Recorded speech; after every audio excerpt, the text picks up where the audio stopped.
विष्णु श्रीधरानन्तकेशव वासुदेव जगन्नाथ ऋषिकेश नमो नमः। नमोऽस्तु रामाय सलक्ष्मणाय देव्यै च तस्यै जनकात्मजायै नमोऽस्तु रुद्रेन्द्रयमानिलेभ्यो नमोऽस्तु चन्द्रार्कमरुद्गणेभ्यः। नमः परमहंसास्वादितचरणकमलचिन्मकरन्दाय भक्तजनमानसनिवासाय श्रीरामचन्द्राय विश्वसर्गविसर्गादिनवलक्षणलक्षितम् श्रीकृष्णाख्यं परं धाम जगद्धाम नमामि तत्। वंशीविभूषितकरान्नवनीरदाभात् पीताम्बरादरुणबिम्बफलाधरोष्ठात् पूर्णेन्दुसुन्दरमुखादरविन्दनेत्रात् कृष्णात् परं किमपि तत्त्वमहं न जाने। तप्तकाञ्चन गौराङ्गी राधे वृन्दावनेश्वरी वृषभानुसुते देवी प्रणमामि हरिप्रिये। यं प्रव्रजन्तमनुपेतमपेतकृत्यं द्वैपायनो विरहकातरया जुहाव पुत्रेति तन्मयतया तविनेदु तं सर्वभूतहृदयं मुनिमानतोऽस्मि। गङ्गातरङ्गरमणीयजटाकलापं गौरीनिरन्तरविभूषितवामभागं नारायणप्रियमनङ्गमदापहारं वाराणसीपुरपतिं भज विश्वनाथं। यत्र यत्र रघुनाथकीर्तनं तत्र तत्र कृतमस्तकाञ्जलिं बाष्पवारि परिपूर्णलोचनं मारुतिं नमत राक्षसान्तकम्। कूजन्तं राम रामेति मधुरं मधुराक्षरम् आरुह्य कविताशाखां वन्दे वाल्मीकिकोकिलम्।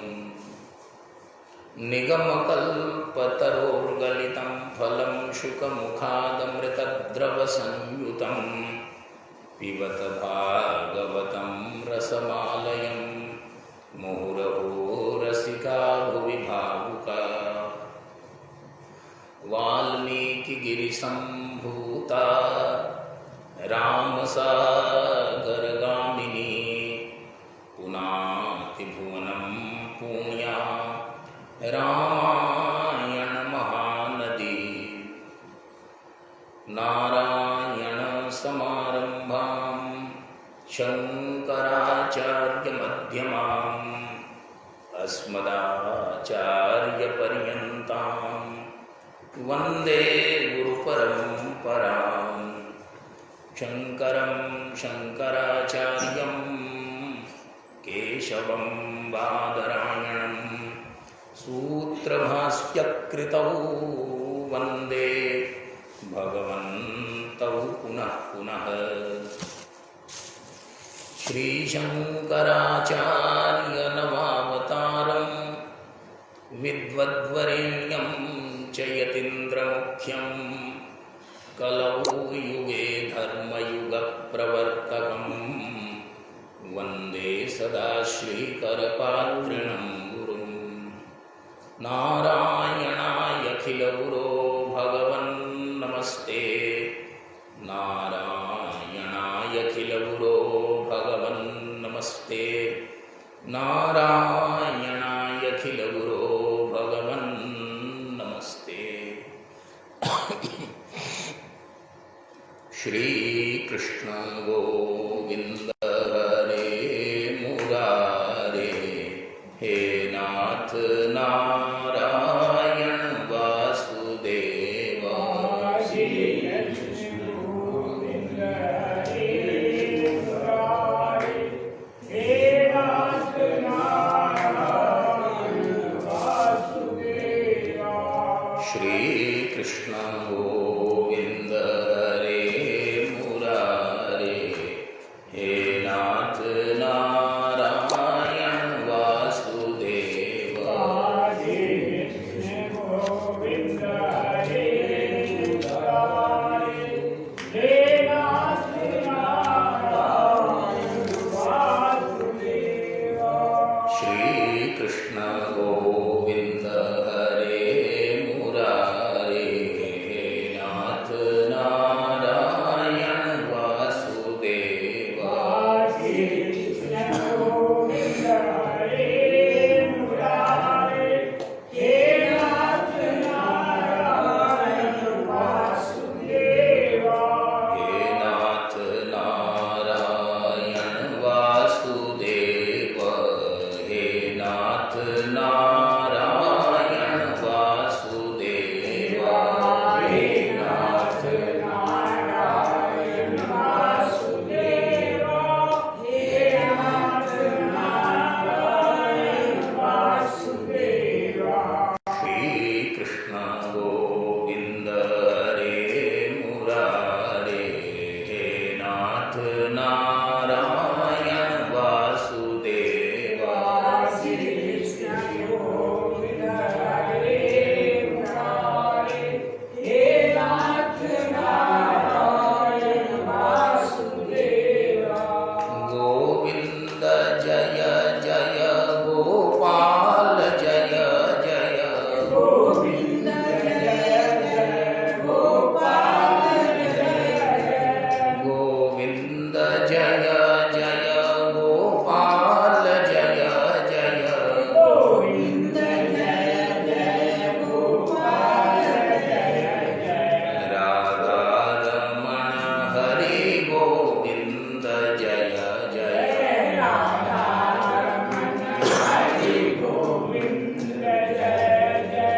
राधा रमण हरि गोविंद जय जय। राधा रमण हरि गोविंद जय जय। श्री कृष्ण गोविंद हरे मुरारे, हे नाथ नारायण वासुदेव। श्री कृष्ण गोविंद हरे मुरारे, हे नाथ नारायण वासुदेव। श्री कृष्ण गोविंद हरे मुरारे, हे नाथ नारायण वासुदेव। श्री कृष्ण गोविंद हरे मुरारे, हे नाथ नारायण वासुदेव। देखूं जिधर भी तुम दिखते हो, सुनो जिधर नाथ तुम सूझते हो। देखूं जिधर नाथ दिखते हो, सुनो जिधर नाथ तुम सूझते हो। सर्वत्र एक ही स्वर गूंजता है, हे नाथ नारायण वासुदेव। सर्वत्र एक ही स्वर गूंजता है, हे नाथ नारायण वासुदेव। मैया यशोदा हरि को जगावे, जागो मेरे लालन नेत्र खोलो। मैया यशोदा हरि को जगावे,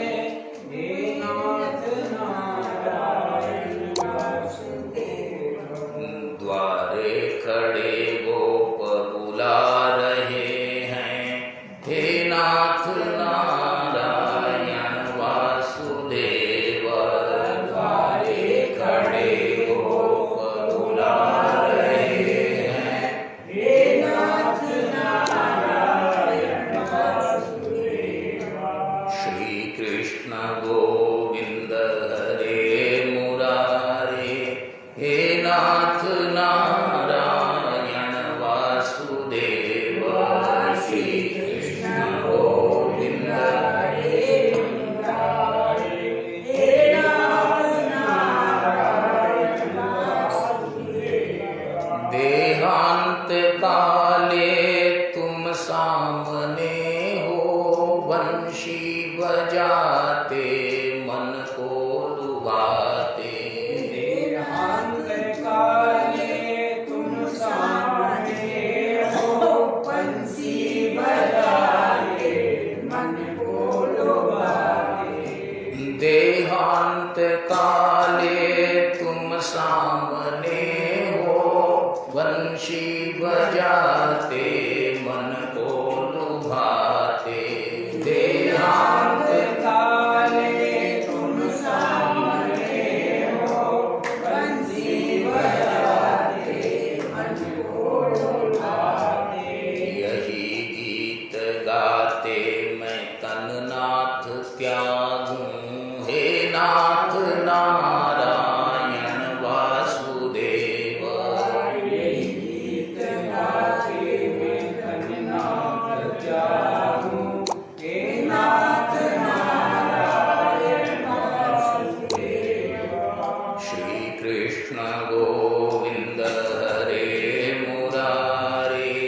हे नाथ नारायण वासुदेव। श्री कृष्ण गोविंद हरे मुरारे। हे नाथ नारायण वासुदेव। जो खिल सके ना वो फूल हम हैं, तुम्हारी चरणों की धूल हम हैं। जो खिल सके ना वो फूल हम हैं, तुम्हारे चरणों की धूल हम हैं। दया की दृष्टि सदा ही रखना। हे नाथ नारायण वासुदेव। दया की दृष्टि सदा ही रखना। हे नाथ नारायण वासुदेव। श्री कृष्ण गोविंद हरे मुरारे। हे नाथ नारायण वासुदेव। श्री कृष्ण गोविंद हरे मुरारे। हे नाथ नारायण वासुदेव। श्री कृष्ण गोविंद हरे मुरारे। हे नाथ नारायण वासुदेव। श्री कृष्ण गोविंद हरे मुरारे। हे नाथ नारायण वासुदेव। श्री सच्चिदानंद भगवान की। श्री रामकृष्ण भगवान की। श्री सत्य सनातन धर्म की। श्री हनुमान जी महाराज की। श्री सुखदेव जी महाराज की। श्री काशी विश्वनाथ भगवान की। श्री जगन्नाथ महाप्रभु की। श्री बलभद्र महाप्रभु की। श्री भगवती सुभद्रा देवी की। श्री चक्रराज सुदर्शन भगवान की। सर्वभूत हृदय धर्म सम्राट श्री स्वामी करपात्री जी महाराज की। श्री वेदांती स्वामी जी महाराज की। अनंत श्री समलंकृत श्रीमद् जगद्गुरु शंकराचार्य भगवान की। संत समाज की जय हो। जय जय श्री सीताराम। जय जय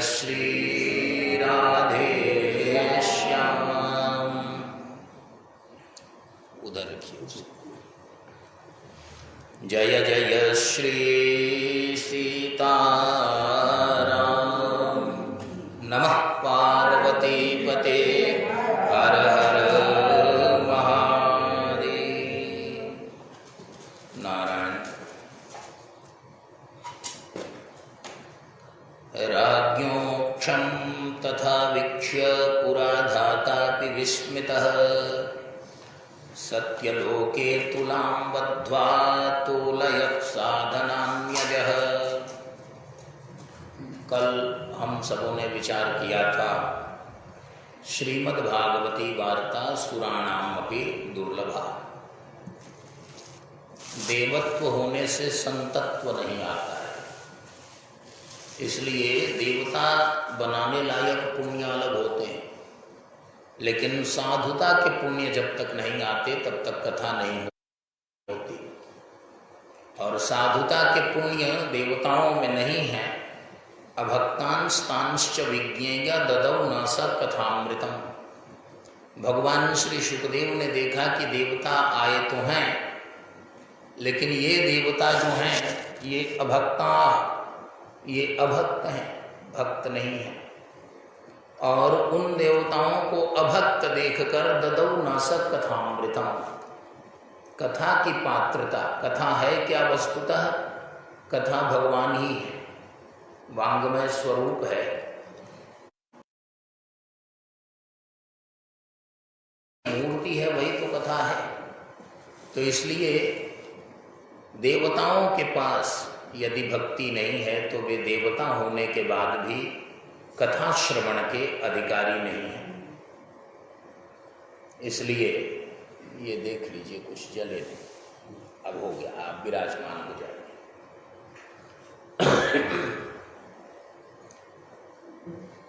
राज्यों मोक्षम तथा वीक्ष्य।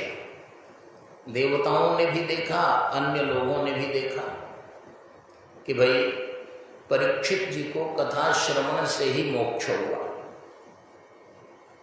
गुरुदेव ने हम लोगों को श्रीमद् भागवत बताते समय संकेत किया कि ये आकाश तीर्थ है। शब्द जो है, जैसे पृथ्वी के तीर्थ होते हैं, पार्थिव तीर्थ, पृथ्वी के तीर्थों पर जब हम भ्रमण करते हैं, जाते हैं, तीर्थों का दर्शन करते हैं, वहाँ के परमाणु हमें पकड़ लेते हैं।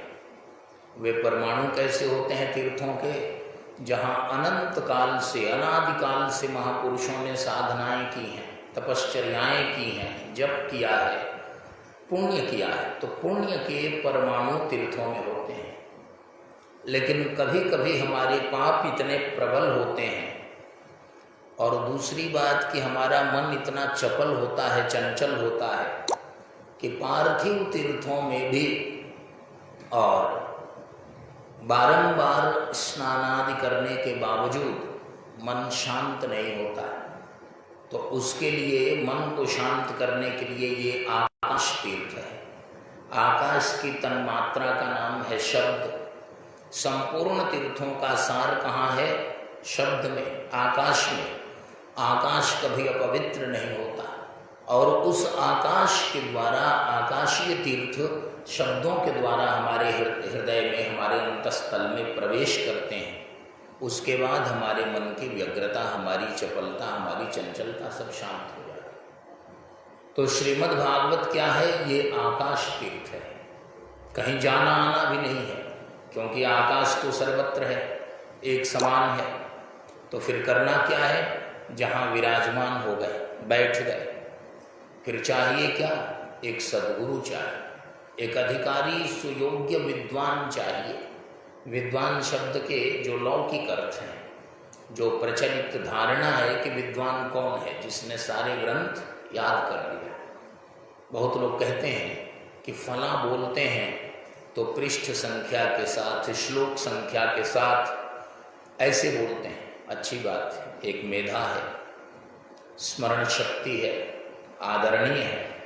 लेकिन विद्वान कौन है? श्रुति कहती हैं आनंदम ब्रह्मणो विद्वान न विवेति कदाचन कुतश्चन। दोनों बातें तैत्तिरीयोपनिषद। आनंद में, ब्रह्म में आनंद की अनुभूति जिसने करनी शुरू कर दी, उसी का नाम है विद्वान।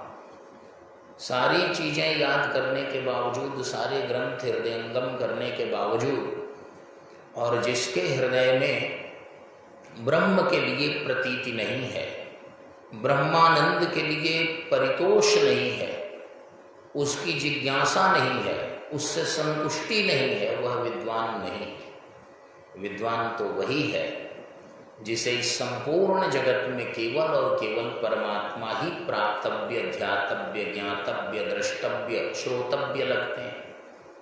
जो भगवान को ही सब प्रकारों से देखना, सुनना, जानना, समझना चाहता हो, उसी को विद्वान कहते हैं। ऐसा अधिकारी विद्वान जो भगवान को ही देखने, सुनने, समझने के लिए तत्पर है, वह यदि हमें मिले तो वह हमारे जीवन में भगवत प्राप्ति, भगवत प्रतीति का मार्ग प्रशस्त कर सकता है। राज्ञो मोक्षम तथा वीक्ष्य पुराधातापि विस्मितः।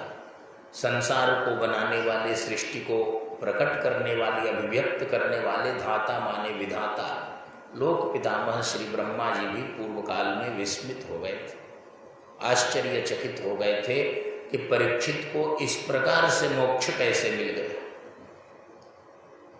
कुछ किया नहीं, करना भी नहीं पड़ा। 7 दिनों तक श्री गंगा जी के तट पर एक स्थान पर बैठकर और केवल कथा श्रवण किया।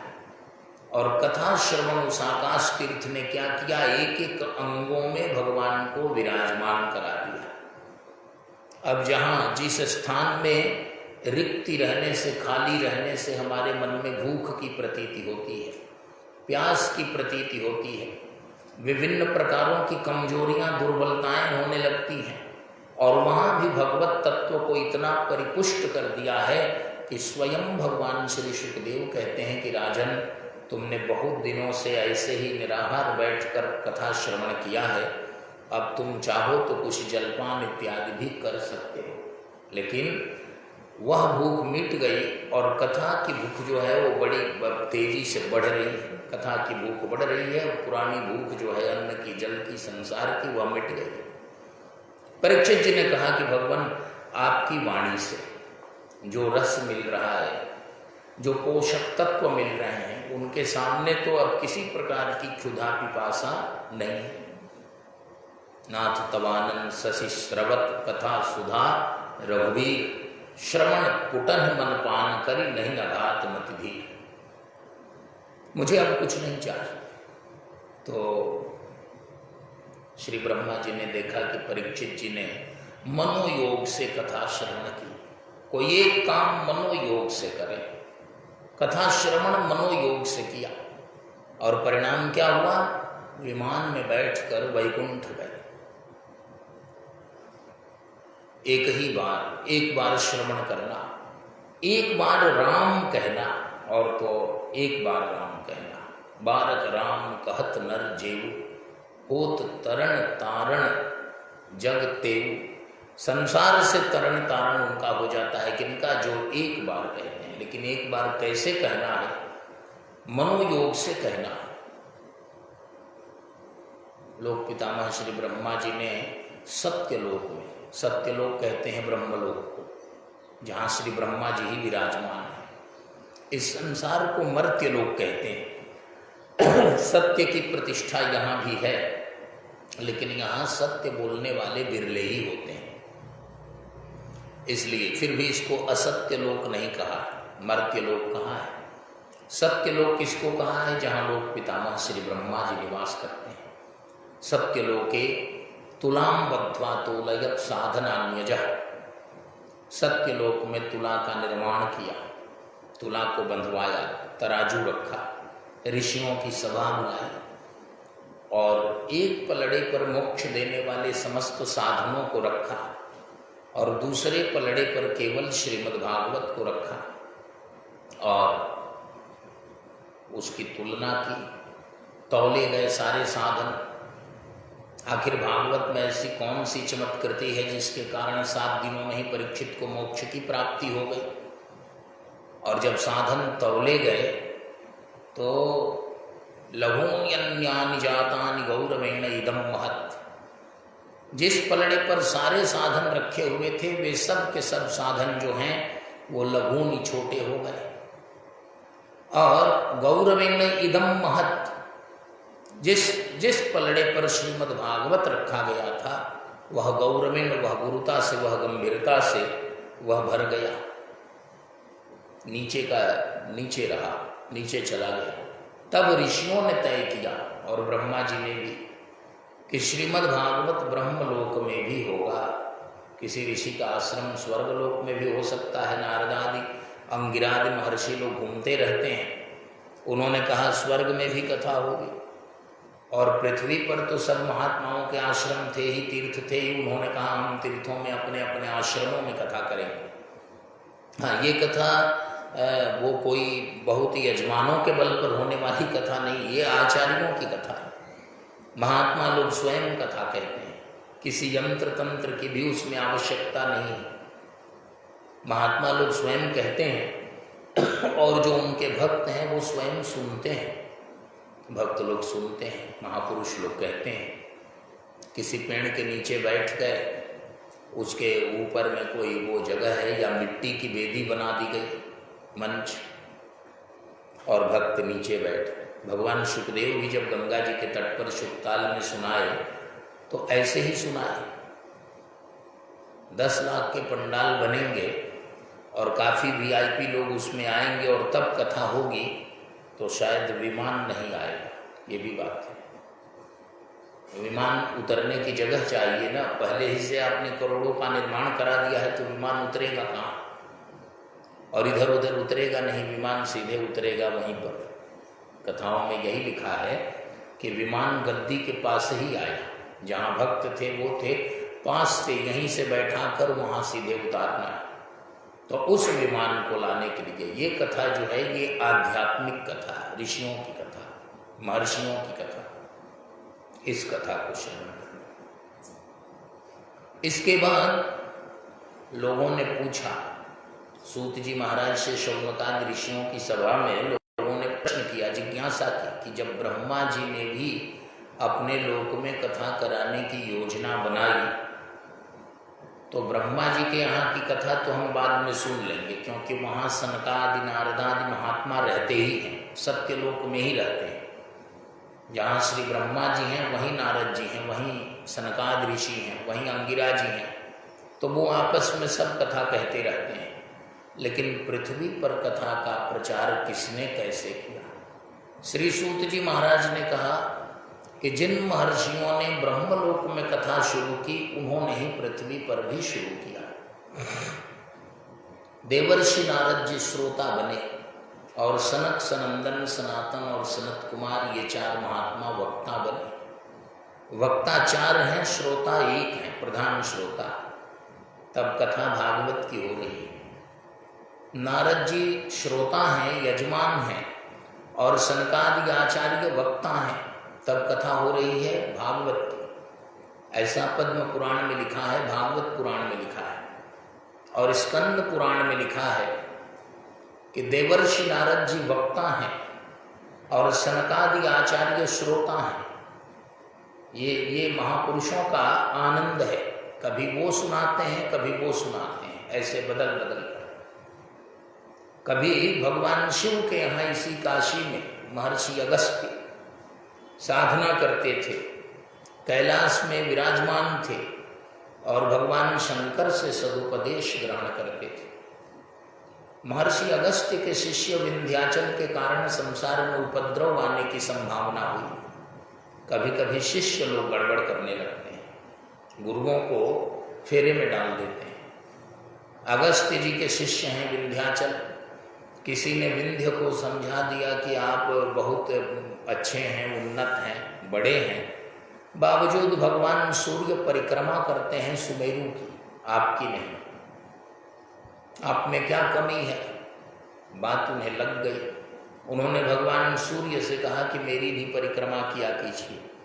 भगवान सूर्य ने कहा कि मैं यहाँ किसी की परिक्रमा नहीं कर रहा हूँ, मेरा जो रूट चार्ट है, जो रास्ता निर्धारित है, उस पर मैं चलता हूँ। अब विंध्याचल मचल गए। उन्होंने कहा कि आप यदि मेरी उपेक्षा करेंगे, मेरा अपमान करेंगे, तो रूट चार्ट मैं भी बनाना जानता हूँ। आपके